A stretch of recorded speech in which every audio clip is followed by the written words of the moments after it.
बिस्मिल्लाहिर्रहमानिर्रहीम। अस्सलाम वालेकुम। आपको इसमें टूरिस्ट वीज़ा, विज़िट वीज़े के, वर्क वीज़े के बारे में आपको इन्फॉर्मेशन दूंगा और साथ गूगल ने भी एक बहुत बड़ा ऐलान किया, उसकी अपडेट्स भी साथ ही दे देंगे।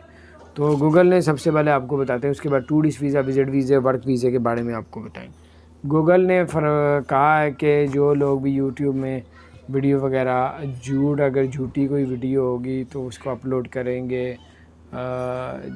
जैसे कि मौसम के बारे में बताया जाता है कि मौसम आज ये होगा, अगर उसने झूठी खबर दी है तो उस पर उसकी जो वीडियो पे ऐड नहीं लगेगी अब। तो ये कुछ अपडेट्स थी, ऐड बंद कर दी जाएगी जो लोग भी झूठी इन्फॉर्मेशन देंगे। उसके बाद आपको बताते हैं टूरिस्ट वीज़े के बारे में कि टूरिस्ट वीज़ा अब जो है तादाद अब दी जा रही है। अब आप लोग टूरिस्ट वीज़ा, विज़िट वीज़ा ले रहे हैं और जा रहे हैं, लेकिन तादाद अभी 100% नहीं है। 90-85% वीज़े मिल रहे हैं। 10 से 15% वीज़े लोगों के रिजेक्ट भी हो रहे हैं और डिले भी कर रहे हैं।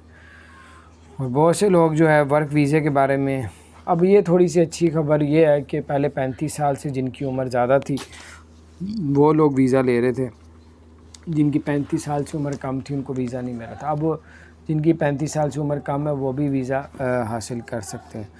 और वर्क वीज़ा जो है पाकिस्तान, इंडिया, बांग्लादेश के लिए भी ओपन कर दिया गया है, अब इन मुल्कों में भी दिया जाएगा। लेकिन वीज़ा लेने से पहले जो है आप थोड़ी एहतियात कर लीजिएगा कि कोई कंपनी, कोई ऐसी फ्रॉडिया ना हो जिसको आप पैसे दें और वो आपके साथ फ्रॉड करें।